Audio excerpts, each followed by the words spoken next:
I titled this How You'll Never Outperform Your Self-Image, How Thoughts Either Keep You Prisoner or They Set You Free.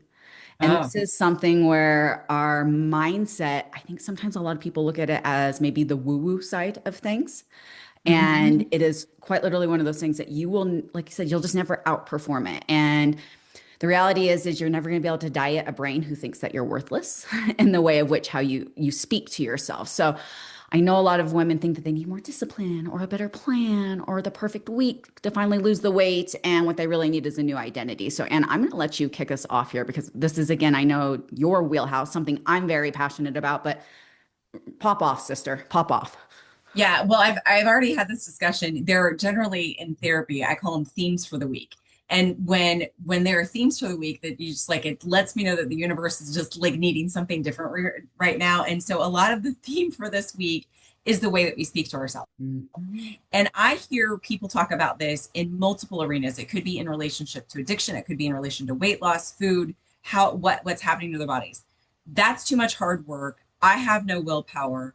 I can't do things like that. Or the must be nice to be thin.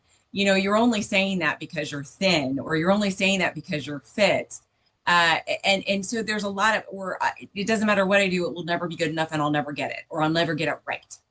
And the reason why I get so fired up about this is because when we speak something over ourselves, I call it speaking death over ourselves. So that when we're speaking something like that over ourselves, what we are doing is we're actually engaging multiple regions of the brain to process that information. And we say these things in passing, but the problem is that when we engage with these thoughts and we actually speak them out to other people, what we are telling the brain is that we are done fixing the problem. We are done solving the problem because I'm broken. I'm don't have the genetics somebody else does.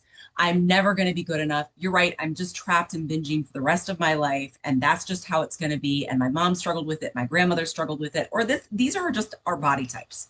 That is one of my favorite ones. This is just my body type. This is just how it has to look. This is what I'm destined It's for. just how I have to look. Yes, it's predestined. I'm just going to look like this. And so what's interesting about this is that there's a lot of extra steps that come after that.